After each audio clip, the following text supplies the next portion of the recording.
Number one, Azane Kaka number one. Bonjour et bienvenue à tous. De la pulpe de bois au rectum de porc, savez-vous ce que vous mangez réellement? Voici 10 exemples d'aliments qui ne sont pas ce qu'ils paraissent.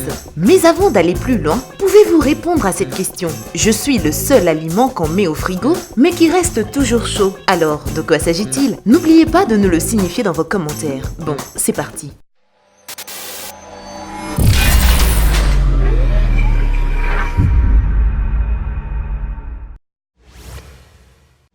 Et surtout, n'oubliez pas d'aimer et de vous abonner pour ne rater aucune de nos vidéos. La viande de qualité supérieure. Les viandes de qualité supérieure que vendent les petits restaurants et les grandes entreprises sont l'une des principales plaintes des chefs et des médecins haut de gamme. C'est parce que le terme de viande de haute qualité suggère qu'il s'agit d'une seule coupe de la meilleure viande de l'animal. Mais ce n'est pas le cas dans beaucoup de restaurants. En fait, ce morceau est le reste de viande recollée. Le mot transglutaminase vous dit quelque chose? C'est le nom de la colle à base de viande qu'ils utilisent pour recoller la viande de mauvaise qualité afin de vous faire croire que vous obtenez une pièce complète. C'est juste dégoûtant. Outre le fait qu'ils utilisent les pires coupes de viande, cette glu est fabriquée à partir d'ammoniac, le produit utilisé dans les engrais et les nettoyants pour les fours. Ils essayent de se défendre en prétendant que cela tue, ce qui ne devrait pas nous inquiéter de toute façon. Comment justifier que les gens consomment inconsciemment de l'ammoniac simplement pour pouvoir faire passer de la viande de rébus en viande supérieure? Cela ne semble pas éthique du tout. Faites très attention à l'endroit où vous mangez votre steak. C'est la raison pour laquelle être végétarien semble être une option plus sûre. Ou peut-être choisir des fruits de mer est une meilleure option.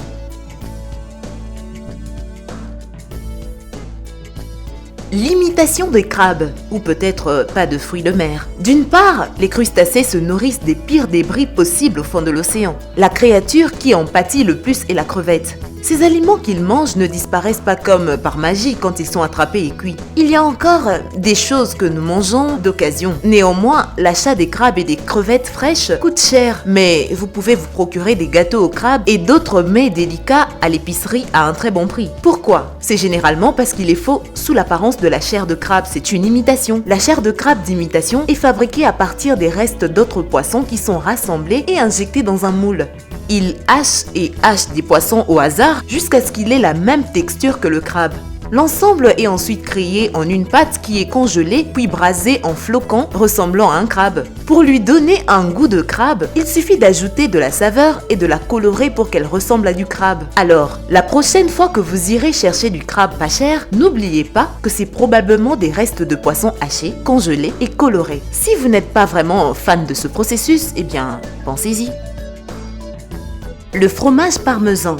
Le parmesan est délicieux, surtout du vrai parmesan authentique. Mais saviez-vous que les entreprises mettent généralement autre chose pour obtenir du parmesan? La réglementation de la FDA rend légale la vente de faux parmesans. C'est effrayant. Le parmesan râpé dans le shaker. La plupart du temps, de la cellulose et des produits chimiques inhibiteurs de moisissure sont ajoutés pour éviter la formation des grumeaux.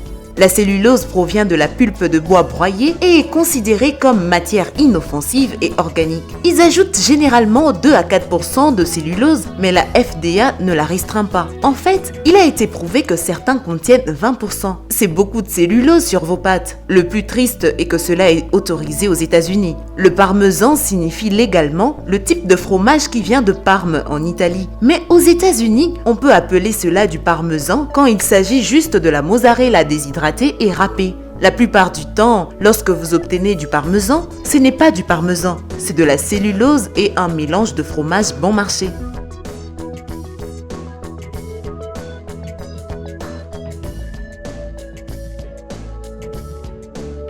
Un substitut d'œuf. Celui-ci est un peu différent. Personne ne sait ce que c'est, mais beaucoup pensent que c'est un excellent substitut pour les personnes allergiques aux œufs. Mais en réalité, ce ne sont que des œufs.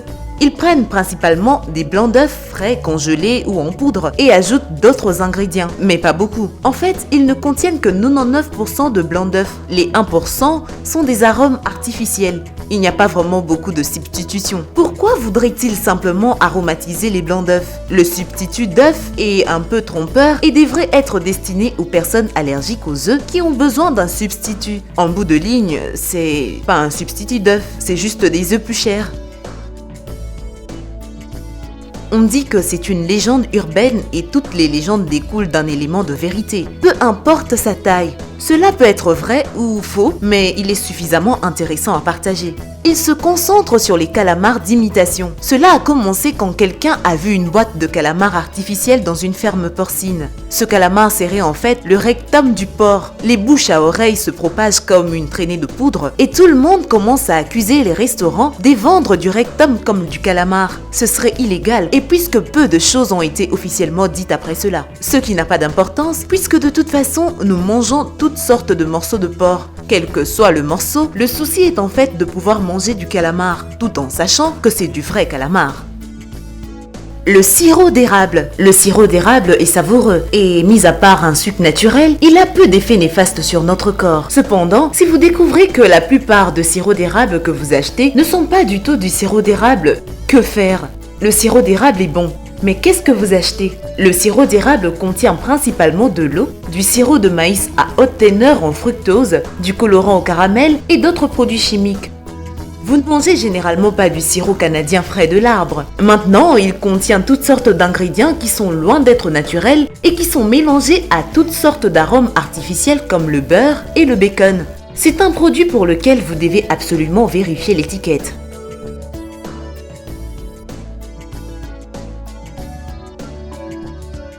Les bonbons au chocolat, l'un des pires qui soit. Du faux chocolat, sacrilège, c'est inconstitutionnel par tous les moyens. Mais les entreprises imitent le cacao. Une substance chocolatée, des bonbons au chocolat et d'autres, ce sont pour la plupart du temps du faux chocolat. Maintenant, vous ne pouvez pas savoir la différence entre le cacao et le chocolat, mais la FDA connaît la différence. Ils ont 15 sous-catégories différentes sous-produits de cacao, mais ils n'ont que 8 types différents de produits chocolatés. Alors, de quoi diable parle-t-il? Le beurre de cacao est en réalité une forme de liqueur de chocolat. C'est la partie grasse de la fève de cacao et c'est aussi ce en quoi consiste le chocolat blanc. Mais il ne contient ni poudre de cacao, ni matière solide de cacao. Toutefois, pour être considéré légalement comme chocolat, au sens de la FDA, le produit doit contenir du cacao et du beurre de cacao. Le chocolat au lait est un chocolat à base de liqueur, de produits laitiers et de sucre. Si vous voulez savoir si quelque chose est du vrai chocolat, alors il faut dire liqueur de chocolat, cacao et beurre de cacao. D'autres auront simplement de l'huile végétale et du cacao. Le vrai chocolat utilise du beurre de cacao comme huile. C'est ainsi que vous saurez que vous mangez la bonne chose. L'huile d'olive. L'huile d'olive est une industrielle lucrative, mais malheureusement, il est plein d'escrocs. Jusqu'à 90% des huiles d'olive sur le marché sont des huiles végétales oméga 6 falsifiées, altérées, oxydées, qui utilisent de l'huile de tournesol ou de l'huile d'arachide. Il y a même des importations italiennes qui sont fausses, ce qui est dommage vu l'ensemble d'huile d'olive pure en Italie, qui provient souvent de l'Espagne et qui est ensuite rebootée à l'italienne. Vous ne savez même plus ce que vous obtenez comme huile. L'huile d'olive n'a pas une longue durée de vie et sa fabrication et sa récolte sont beaucoup plus coûteuses que l'huile d'arachide. Ainsi, les substituts sont souvent utilisés pour économiser de l'argent. Les personnes allergiques à l'huile de tournesol ou aux arachides ne penseraient jamais que leur huile d'olive les tuerait. Ces fausses huiles d'olive se trouvent dans les restaurants et les épiceries portant la mention huile d'olive. C'est vraiment difficile de repérer les choses vraies des choses fausses. Le poisson. La fraude la plus courante en ce qui concerne le poisson est le mélange flagrant selon lequel le poisson est sauvage et fraîchement pêché quand il est définitivement élevé. Ce qui est acceptable si vous soutenez la durabilité. Mais un autre mensonge concerne le type de poisson que vous vendez. Le Vivano rouge est l'un des poissons les plus chers que vous puissiez acheter. Il a bon goût et est pris à l'état sauvage, mais la plupart du temps, le Vivano que vous commandez n'est pas le Vivano rouge. Très probablement, il s'agit d'un tilapia importé. Des études montrent que 9 fois sur 10, les vendeurs de Vivano rouge mentent. Il n'y a qu'une façon d'éviter cela. Acheter localement. Ce n'est pas facile, mais il est peu probable que le restaurant ait un vrai Vivano rouge si vous ne pouvez pas l'obtenir localement de toute façon. La crevette a des problèmes similaires. L'élevage des crevettes est généralement l'une des industries du travail en servitude les plus répandues dans le monde.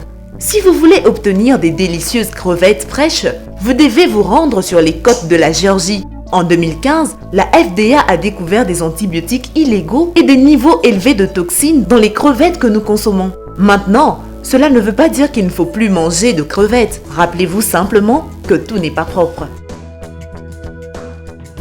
Le fromage américain. Parlons du fromage américain. Pourquoi les États-Unis? Leur fromage peut s'édurcir rapidement, mais est-il déjà moisi?